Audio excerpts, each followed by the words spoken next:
একজন যুবক সঞ্জয় হালদার এবং ক্রীড়া সংগঠন কল্যাণ চৌকিকে রেখে অনেকগুলো তথ্য আপনাদের সামনে তুলে ধরেছিলাম। তো আমরা দেখিয়েছিলাম কিভাবে ব্রোকার শতদ্রুকে স্কেপগেট করে এই ঘটনা থেকে রাজ্য সরকার, রাজ্যের পুলিশ, বিধাননগর পুলিশ এবং দুর্নীতিকে আড়াল করার ব্যবস্থা হচ্ছে। এফআইআর এর ত্রুটি ছত্রে ছত্রে আমি সেদিন আপনাদের সামনে তুলে ধরেছি এবং আপনারা নিজেরা জানেন সোমবার দিন কলকাতা হাইকোর্ট খোলার পরে প্রধান বিচারপতির কাছে আমি একটি জনস্বার্থের মামলা করেছি, আরো দু একটি সংগঠন ব্যক্তি তারাও জনস্বার্থের মামলা করেছেন এবং সেই মামলার মূল বিষয় ছিল যে রাজ্যের ক্রীড়া এবং দমকল মন্ত্রী এদের বিরুদ্ধে ব্যবস্থা নেওয়া, যে যুবকদের এত মূল্যবান অর্থ দিয়ে টিকিট কাটতে হলো, তারা প্রতারিত হলেন, তাদের অর্থ ফেরত দেওয়া এবং মাননীয় মুখ্যমন্ত্রী যে কমিটি করেছেন, যে কমিটিকে আমরা ওনার পাড়ার কমিটি বলে মনে করি, সেই কমিটির পরিবর্তে নিরপেক্ষ কমিটি তৈরি করা কোর্টের মনিটরিং এ, এটা আমরা দাবি করেছিলাম। এবং কালকে লিভ গ্র্যান্ট করার পরে লিস্টে না আসার জন্য আজকে আমার পক্ষ থেকে আমার লয়ার মাননীয় বিল্লদল ভট্টাচার্য মহামান্য প্রধান বিচারপতি অ্যাক্টিং চিফ জাস্টিসের দৃষ্টি আকর্ষণ করেন। তিনি বৃহস্পতিবার মামলাটি রাখার জন্য নির্দেশ দেন।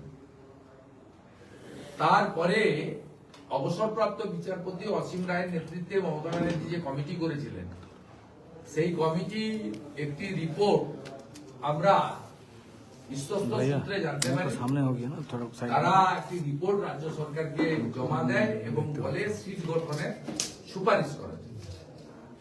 সিট গঠনের ক্ষেত্রে পীযূষ পান্ডে সহ 4 জন পুলিশ অফিসারকে দিয়ে একটি সিটের ফরমেশনের অর্ডার কপি সংবাদ মাধ্যমে নবান্ন থেকেই দেওয়া হয়। যে পুলিশ নিয়ন্ত্রণ করতে ব্যর্থ হয়েছে, সেই পশ্চিমবঙ্গ পুলিশের প্রতি কারো রাস্তা নেই।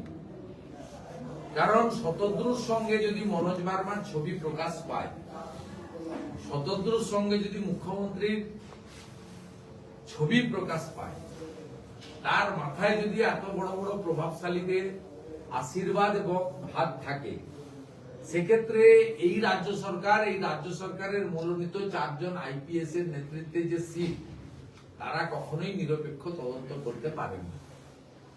প্রথমত, ব্রোকার শতদ্রু এই ইভেন্টটা অন্যজনের করার কথা ছিল, কিন্তু তৃণমূল বা তার মন্ত্রীরা সব জায়গায় টাকা চায় এবং নিজেদের মাতব্বরি ফলাতে চায়। নিজের পরিবার পরিজন, আত্মীয় স্বজন, বন্ধু বান্ধবীদের দিয়ে সেলফি তুলিয়ে তারা মাতব্বরি করাতে চায়। আর মমতা ব্যানার্জি সামনে নির্বাচন, তলানিতে চলে যাওয়া জনপ্রিয়তা, তার সরকারের যে নৌকাতে ফুটো হয়েছে, জল ঢুকছে, তিনি বুঝেছেন যে নৌকাটা উল্টাবে। তাই তিনি তার যে স্লোগান, অর্থাৎ যে স্লোগান দিয়ে 57 জন বিজেপি কর্মীকে খুন করা হয়েছে 2021-এ, 1 লক্ষ বিজেপি কর্মী, মূলত হিন্দু বা তফসিলিদেরকে ঘরছাড়া করে দেওয়া হয়েছে, 12,000 দোকান লুট অথবা বাড়ি পোড়ানো হয়েছে। সেই খেলা হবে স্লোগান, যে স্লোগান শুনলে গাঁগঞ্জের লোক আতঙ্কে শিউরে উঠে 2021-এর পলিটিক্যাল ভায়োলেন্সের স্মৃতিকে সামনে রেখে। সেই স্লোগানটাই মেসিকে দিয়ে বলিয়ে নিতে চেয়েছিলেন বাজার গরম করার জন্য ভোটের আগে, কিন্তু ভগবানের মার হয়েছে, সেই উদ্দেশ্য পরিকল্পনা ব্যর্থ হয়েছে। যেখানে হায়দ্রাবাদে তেলেঙ্গানার মুখ্যমন্ত্রী রেবন্ত রেড্ডিজি, যেখানে মুম্বাইতে মহারাষ্ট্রের মুখ্যমন্ত্রী দেবেন্দ্র ফডনবিসজি, যেখানে দিল্লিতে মুখ্যমন্ত্রী মাননীয় রেখা গুপ্তাজি, তারা এই বিশ্ববিখ্যাত তারকাকে বরণ করলেন, স্বাগত করলেন তাদের রাজ্যে। সেখানে আমাদের এই রাজ্যের সর্বশক্তিমান বলে জাহির করা মুখ্যমন্ত্রী একাই নাকি হিলিয়ে দেবে ভারতবর্ষকে, গুজরাটও দখল করে নেবে, হিলিয়ে দেব, কয়েকদিন আগে বলেছে। তিনি নিজে হিলে গেছিলেন, গাড়ি ঘুরিয়ে নিয়ে কয়াকারে পা মারছুট পালিয়ে গেছিলেন। অতএব এই ঘটনায় যদি দায় স্বীকার করতে হয় তাহলে মুখ্যমন্ত্রীকে প্রথম দায় স্বীকার করা উচিত। উনি ক্ষমা চাইবেন কেন? উনি দায় স্বীকার করে উনি কেন গাড়ি ঘুরিয়ে নিয়ে পালিয়ে গেছিলেন তার ব্যাখ্যা জনগণকে দিন। উনি কেন তার পুলিশকে অনুমোদন দিয়েছিলেন ফুল প্রুফ না করে? তার জন্য তিনি রাজীব কুমারকে শোকজ করবেন কেন? রাজীব কুমারকে এবং বিধাননগরের সিপি কে বরখাস্ত কেন করছেন না? ডিপার্টমেন্টাল সাসপেনশন কেন করছেন না? কারণ রাজীব কুমার তো অ্যাক্টিং ডিজি, কিন্তু পার্মানেন্ট ডিজি নয়। তাকে কেন সরাচ্ছেন না? দ্বিতীয়ত, ক্রীড়ামন্ত্রী অরূপ বিশ্বাস তিনি একটা দপ্তরের মন্ত্রী নন, তিনি বিদ্যুৎ এবং আবাসন দপ্তরেরও মন্ত্রী। একইভাবে সুজিত ঘোষ, যিনি কমপ্লিমেন্টারি টিকিট রাস্তায় দাঁড়িয়ে বিতরণ করছিলেন, তিনিও ফায়ার ব্রিগেড দপ্তরের মন্ত্রী। তাদের মন্ত্রিসভা থেকে বরখাস্ত করে তদন্তের মুখোমুখি হওয়ার নির্দেশ কেন দিচ্ছেন না? তিনটে দপ্তরের একটা দপ্তর যেখানে আগামী 2.5 মাসের মধ্যে মন্ত্রী লেখা যাবে না, নীলবাতি লালবাতি লাগানো যাবে না, মাত্র 2.5 মাস বাকি আছে মডেল কোড অফ কন্ডাক্ট চালু হতে। সেই সময়ে জনগণকে, মিডিয়াকে ধাপ্পা দেওয়ার জন্য এবং বিরোধীদের মুখ বন্ধ করার জন্য এই যে মুখপাত্রের পোস্ট এবং ডিলিট, পোস্ট হয়েছে আবার ডিলিট হয়েছে, এই নাটক ড্রামাবাজি কেন? মমতা বন্দ্যোপাধ্যায় সব সময় নিজে ভালো অন্যরা খারাপ এই কথা বলেন, আবার ভোটের সময় বলেন 294টাতে আমি প্রার্থী।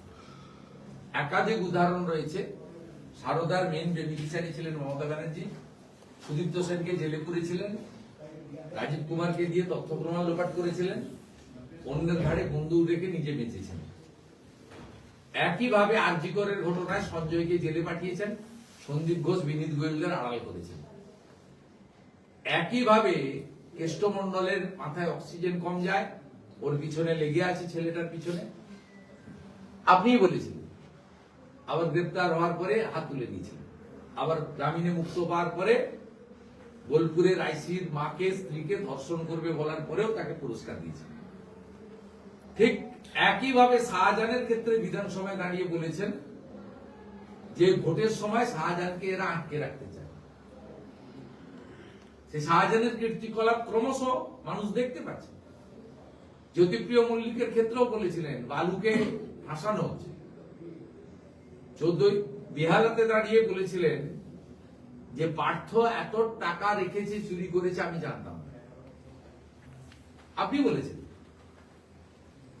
অর্থাৎ আপনি বরাবরই অন্যের ঘাড়ে বন্দুক রাখেন এবং নিজেকে সরিয়ে রাখেন, এবং আমরা আপনার এই সিদ্ধান্তের উপরে নির্ভর করি না, সমর্থন করি না।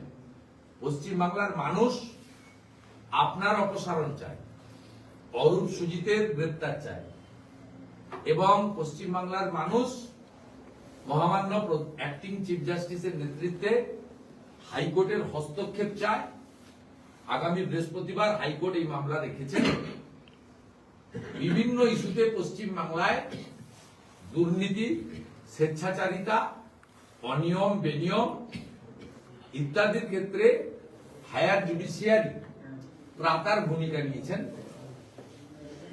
এক্ষেত্রেও মানুষ দেখতে চায়, জানতে চায়, তারা অপেক্ষা করতে চায় যে আগামী বৃহস্পতিবার অ্যাক্টিং চিফ জাস্টিসের বেঞ্চ যেহেতু লিস্টেড করেছেন এই মামলায়, তারা কি সিদ্ধান্ত গ্রহণ করেন।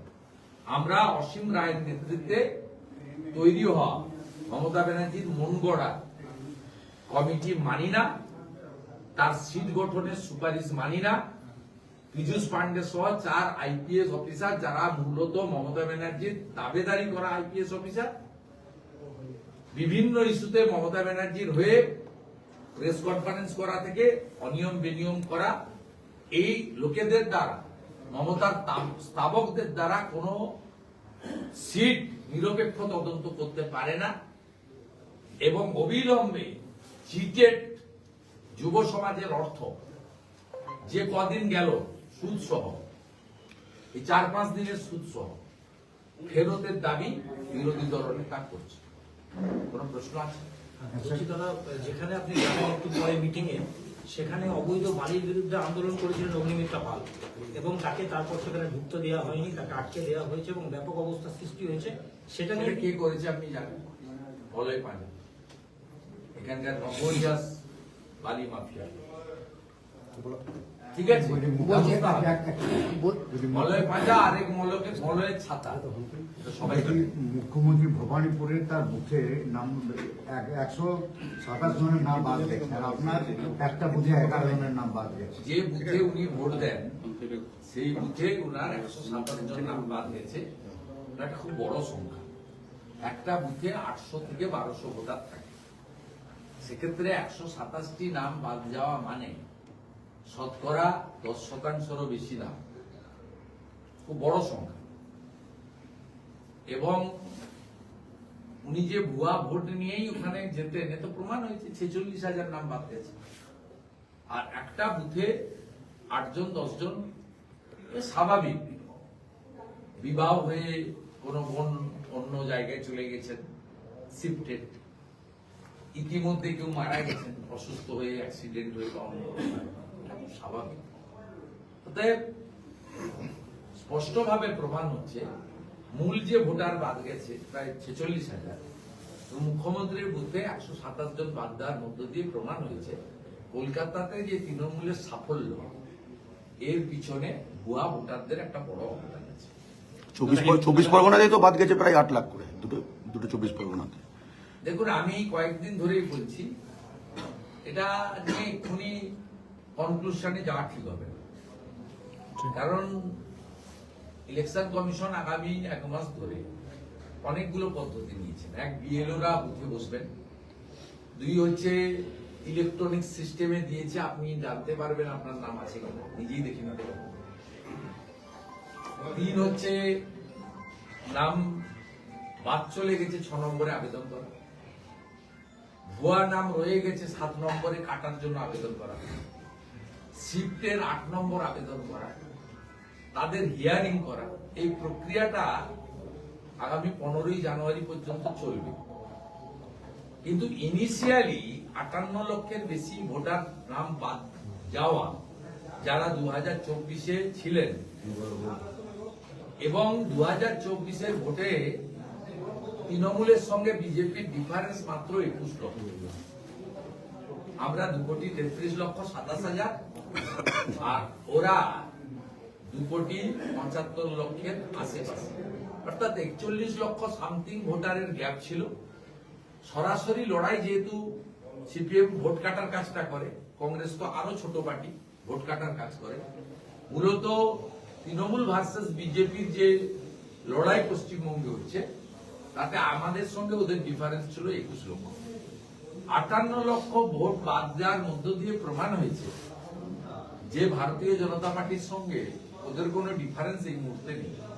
14ই ফেব্রুয়ারি ভোটার তালিকা বেরোলে, আমি আমার দীর্ঘ নির্বাচনী লড়ার অভিজ্ঞতা, প্রত্যেক দিন রাজনৈতিক কর্মকাণ্ডে থাকার অভিজ্ঞতা, আমি আমার রাজনীতির জীবন শুরু করেছিলাম কলেজে। তো সেদিন আমি যে পার্টি ছিলাম, সেই পার্টির কন্ট্যাক্ট পিকে কলেজে বুথে আমি নিজেও বিএলএ ছিলাম, বুথ লেভেল এজেন্ট। সেই যে দীর্ঘ আমার 35 বছরের বেশি, 36 বছরের অভিজ্ঞতা, 35-36 বছরের অভিজ্ঞতায় আমি বলতে পারি যে বিপুল সংখ্যক নাম আরো বাদ যাবে, এবং সংখ্যাটা আমি আগে যেটা বলেছিলাম, আমি রিপিট করব না আজকে, সেই সংখ্যার থেকেও বাড়বে। আপনাদের সকলে 14ই ফেব্রুয়ারি পরে আবার যখন আসবে, এই জেলায় তো প্রতি মাসে আসি, ফেব্রুয়ারিতে আমি এই জেলায় আসবো, সেদিন আপনারা আমাকে বলবেন। আমি এক্ষুনি কথা দিয়ে এসেছি আমার জামুরিয়ার বিএলএ যে আপনাদের সঙ্গে লিট্টি চোখা করবো 14ই ফেব্রুয়ারির পরে। বিএলএ2রা আমরা ওদের চায়ের পয়সাও দিতে পারি, মোবাইলের রিচার্জের পয়সাও দিতে পারি, মোটরসাইকেলের তেল ঢোকানোর পয়সা দিতে পারি। তো আমাদের মুসলিম বুথ ছাড়া হিন্দু বুথগুলোতে বিএলএ2রা নিষ্ঠার সঙ্গে ভারতীয় জনতা পার্টিকে ভালোবেসে কাজ করেছে। অর্থাৎ সেই দিনই প্রমাণ হবে যে বিরোধী দলনেতা শুধু বাজার গরম করার জন্য সংখ্যা বলেন না, তার দীর্ঘ রাজনৈতিক অভিজ্ঞতার মধ্য দিয়ে ভোটে লড়ার অভিজ্ঞতা দিতে বলেন, সেদিনই প্রমাণ হবে। আমি চাই আপনারা স্টে ওয়েল, ভালো থাকবেন। सर बोल रहे हैं कि 2 কোটি ভোটারকে एक सेंटर में 2 কোটি ভোটারকে শুনানিতে ডাকা হতে পারে, বিএলওরা দরজায় দরজায় গিয়ে নোটিশ দেবে। আপনি কি মনে করেন যে ফেব্রুয়ারির মধ্যে এই প্রক্রিয়াটা শেষ হতে পারে? হ্যাঁ, হলো 7,60,00,000 এসআইআর প্রক্রিয়া যদি শেষ হতে পারে, সংখ্যাটা আমার জানা নেই। আপনার কথা মতো, আমি বলছি না, আপনার কথা মতো 2 কোটি লোককে নোটিশ দিয়ে সরকারি যদি যাওয়া যায় 7,60,00,000 ভোটারের 4 সপ্তাহের মধ্যে, তাহলে আগামী 4 সপ্তাহের মধ্যে নিশ্চিতভাবে আপনার কথা মতো এই সংখ্যাও যদি হয়, তাহলে তাদের শুনানি করানো যাবে। এটা তো বিষয় না। আর যাদের কাগজ আছে দিয়ে দিবেন। ভারতের যে কোনো প্রান্তে যদি নাম থাকে, আপনি যদি নোটিশ পান, আপনি সেই প্রান্তে 2002-এ আপনার পিতা বা মাতার নাম ভোটার লিস্টে আছে, তখন আপনার 18 হয়নি, নিয়ে চলে গেলেই আপনি পেয়ে যাবেন। অথবা 1987 সালের আগে ভারতে জন্মেছেন, 1987 সালের আগে ভারতে জন্মেছেন, বার্থ সার্টিফিকেট না থাকলে স্কুল সার্টিফিকেট, সেটা নিয়ে চলে গেলেই আপনাকে তো আর কিছু লাগবে না। এবং আপনার এই একটা কাজ করতে হবে। দীর্ঘ 23 বছর পরে এসআইআর হচ্ছে, 2002-এ শেষ হয়েছিল, 2003-এ ভোটার লিস্ট বেরিয়েছিল। 22-23 বছর পরে এত বড় প্রক্রিয়া হচ্ছে। আমি যারা নোটিশ পাবেন তাদেরকে বিরক্ত না হয়ে সহযোগিতা করার আবেদন করব যে এটা আপনার নাগরিক হিসেবে কর্তব্য ইলেকশন কমিশন অফ ইন্ডিয়াকে সহযোগিতা করা। दादा, कमीशन का कार्य आपने मुख्यमंत्री जिस बूथ में खड़ी हुई है, जिस बूथ में हिंदी बाद में हो जाएगा। কমিশনের কাজে আপনারা দাদা। খুশি? হ্যাঁ? কমিশনের কাজে আপনারা সন্তুষ্ট? হ্যাঁ, কমিশন তো বিহারে তার যোগ্যতা প্রমাণ কমিশন তো আর পশ্চিমবঙ্গে আলাদা নয়। মমতা ব্যানার্জি বলেছিলেন 3 বছর লাগবে, কমিশন তো একটা খাড়া করে দিয়েছে। সকাল 9টায় ভোটার লিস্ট বেরিয়ে গেছে, এখন 3:30 বাজে, এখনো পর্যন্ত দেখলাম না। গেল রব তুলেছে। মমতা ব্যানার্জির এগুলো যে গ্যাস ছিল, মিথ্যা কথা ছিল, গাল গল্প ছিল, কিন্তু ইতিমধ্যে কয়েক ঘন্টার মধ্যে প্রমাণ হয়েছে। তাহলে আপনাদেরকে বলা হচ্ছে জ্ঞানেশ কুমারকে দিল্লিতে বসে থাকলে হবে না, এখানে এসে মাটিতে নেমে কাজ করতে হবে। এটা আমাদের রাজ্য সভাপতি আগে বলেছিলেন, তিনি সঠিকভাবে বলেছেন। এখানে বিএলও আক্রান্ত হচ্ছে, বিএলএ2 আক্রান্ত হচ্ছে, মনোজ আগরওয়াল যে সিও অফিস ঘেরাও হচ্ছে, অবজারভার মুরুগন সাহেবকে হেনস্থা করা হয়েছে। সেই জন্য বাংলার পরিপ্রেক্ষিতে খুব সিনিয়র পলিটিশিয়ান, এই রাজ্যে দীর্ঘদিন ধরে রাজনীতি করছেন, শ্রমিক ভট্টাচার্য, তিনি পশ্চিমবাংলার অবস্থার পরিপ্রেক্ষিতে বলেছিলেন এটা কোনো অসম্মানজনক চ্যালেঞ্জিং কথা। তিনি বলেছিলেন আপনিও সেখানে এসে গ্রাউন্ড রিয়েলিটি দেখুন। এটা তো আমাদেরও কথা। তিনি যা বলেছেন তো গ্রাউন্ড রিয়েলিটি, বাস্তব পরিস্থিতির উপর দাঁড়িয়ে বলেছেন। আমি হোলহার্টেডলি সাপোর্ট করি। ক্রীড়ামন্ত্রীর পদ থেকে অব্যাহতি চেয়েছিলেন অরূপ বিশ্বাস, এবং লাস্ট যেটা খবর পাওয়া যাচ্ছে যে মুখ্যমন্ত্রী তার এই ইচ্ছা প্রকাশকে সম্মান জানিয়ে পদত্যাগ গ্রহণ করেছেন। কি বলবেন? রাজ্যপালের কাছে সুপারিশ করেছেন। ইচ্ছা প্রকাশ নিজে গ্রহণ করেছেন, কে কোথায় বলবেন? মুখ্যমন্ত্রী কে করেছেন উনি? মুখ্যমন্ত্রী করেছেন, যিনি করেছিলেন তিনি আবার ডিলিট করেছেন পোস্ট। আপনি লেটেস্ট কিছু পেয়েছেন? হ্যাঁ, এইমাত্র আমাকে তা যদি আমাদের বক্তব্য হচ্ছে তিনি মন্ত্রিসভায় থাকবেন কেন? তাহলে তো তদন্তে প্রভাব খাটাবে। আমি ক্রীড়া দপ্তরটা জনরোষ, জনমত, ইয়াং জেনারেশন ক্ষিপ্ত, সামনে ভোট, 2.5 মাস পরে এমসিসি, মন্ত্রী আর লিখতে পারবেন না, নির্বাচন বিধি। এই আইওয়াসটা কেন? আমি চাইবো মন্ত্রিসভা থেকে ওনাকে অব্যাহতি দিন। বরখাস্ত করবেন না, নিজের দলের লোক পদত্যাগ করিয়ে সব দপ্তর থেকে অব্যাহতি নিন, যাতে নিরপেক্ষ তদন্ত। আমরা এটাতে সন্তুষ্ট হই। দাদা, যাদবপুর কাণ্ডে ডিজিপি রাজীব কুমার, বিধাননগরের সিপি কে শোকজ এবং ডিসিপি অনিশ কোন যাদবপুর কাণ্ডে? যাদবপুর যুব ভারতী কাণ্ডে অনিশ সরকারকে সাসপেন্ড, কি বলবেন এটা? ডিজিপি কে শোকজ এবং ডিসিপি অনিশ সরকারকে সাসপেন্ড। এদের সাসপেন্ডের কথা বলবেন? এই কমপ্লিটলি পাবলিক পারসেপশনকে ঘোরানোর জন্য করছে। আর এই যে পিল অ্যাকসেপ্ট হয়েছে, বৃহস্পতিবার দিন মামলা আছে, কোর্টে দাঁড়িয়ে বলবে মহামান্য হুজুর সব অ্যাকশন টেকেন, আপনি হস্তক্ষেপ করবেন। এগুলো সব লোক বুঝতে পারছে। 20 টাকা জলের বোতল 200 টাকা এলো কি? 10 টাকার চিপস 100 টাকা হলো কি? 25 টাকার কাটা ফলের প্লেট 250 টাকায় বিক্রি করলো কি? এই ভিতরে ঢুকলো কারা? শতদ্রুর লোকেরা কালকে, আর লোকেরা বলেছে, আমি খুব দায়িত্ব নিয়ে বলছি, যে অরূপ বিশ্বাস 22,000 টিকিট নিয়েছে ওর কাছ থেকে। 22,000 টিকিট তৃণমূলকে দিতে হয়েছে থ্রু অরূপ বিশ্বাস। এই টিকিট শুধু বিতরণ যে হয়েছে নয়, বিক্রিও হয়েছে। এটা কয়েকশো কোটি টাকার স্ক্যাম। और विश्वास কত কোটি টাকা আমি বলবো না। এই মানি ট্রেল হয়েছে, এর ইনভেস্টিগেশন কেন হবে না? এটা তো করাপশন হলো, শুধু চিটিংবাজি বা মিসম্যানেজমেন্ট নয়, it's a huge corruption, another corruption. Recruitment স্ক্যামের মতো, পোল স্ক্যামের মতো, ক্যাটল স্ক্যামের মতো, ইটস এ মানে স্ক্যাম, একটা বিগ স্ক্যাম। আপনি কি ইডিসিবিআই দাবি করছেন? না না, মানি লন্ডারিং এ কে আছে, কাজ করবে, সে তো আপনার দেশের আইন করে দিয়েছে। পিএমএলএ আইনে কে ইনভেস্টিগেশন করবে, সে তো আপনাকে বলে দিয়েছে। আপনি যে এফআইআরটা করেছেন, ইফেক্টিভ এফআইআর করিয়েছেন 12 নম্বর এন্ট্রি গেটে থাকা অফিসারকে দিয়ে। ইনসিডেন্ট হ্যাপেন গেট এন্ট্রি নম্বর 7। এফআইআরে লেখা আছে টাইম অফ অকারেন্স 12:30 থেকে 4টা। মূল ঘটনা ঘটেছে 11:30 to 1। থার্ড ল্যাকুনা,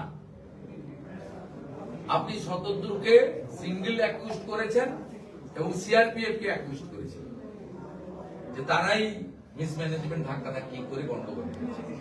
অ্যাঙ্গেল তো political angle. 2:49 Javed Shamim ADG এলো, তিনি বলেছেন শতদ্রু অ্যারেস্টেড। এফআইআর এর টাইম হচ্ছে 6:45 সন্ধ্যা। আপনি এফআইআর করার আগে অ্যারেস্ট করেছেন? দেখুন, আমি তো সামনে কাগজ রাখিনি। আমি যা আপনাদেরকে বলছি, আমি লয়ার স্টুডেন্ট নই, আমি অ্যাকাউন্টেন্সি স্টুডেন্ট। আমি আপনাকে যা বলছি, আমি তো এফআইআর দেখে স্টাডি করে বলছি। এরপরেও আপনি বলবেন মমতা ব্যানার্জির কাছ থেকে, রাজীব কুমারের কাছ থেকে আপনি বিচার পাবেন, এবং এফআইআর এর কোথাও ফিনান্সিয়াল ফ্রড লেখা নেই। আমি বলছি ফিনান্সিয়াল ফ্রড। 22,000 টাকা, 22,000 টিকিট শতদ্রুকে দিতে হয়েছে অরূপ বিশ্বাসের মাধ্যমে তৃণমূল। মমতা ব্যানার্জির বাড়িতে কত টিকিট গেছে, তার অফিস থেকে, পার্সোনাল অফিস থেকে কত টিকিট ডিস্ট্রিবিউশন হয়েছে। তৃণমূলের সেকেন্ড, থার্ড, ফোর্থ যারা পাওয়ার হোল্ডার, তারা কত টিকিট ডিস্ট্রিবিউশন করেছেন। কাউন্সিলররা কত টিকিট কলকাতা কর্পোরেশনের বিতরণ করেছেন। সুজিত বোস রাস্তায় দাঁড়িয়ে দাঁড়িয়ে হরিলুটের বাতাসার মতো টিকিট কি করে বিক্রি করেছেন, এবং কত টিকিট কমপ্লিমেন্ট গেছে, কত টিকিট বিক্রি করা হয়েছে ব্ল্যাকে। 5,000 একটা, 15,000, 15,000 একটা, 45,000। আর সেলফি সিঙ্গেল এবং ডাবল এবং উইথ ফ্যামিলি তোলার জন্য যে ক্রোর্স অফ মানি তোলা হয়েছে, 20 টাকার জলের বোতল 200 টাকা করে বেচা হয়েছে, এর তদন্ত কে করবে? চোর ধরো, জেল বলো। ঘটনার পরে দিস ইজ আওয়ার ডিমান্ড। চোর ধরো, জেল বলো।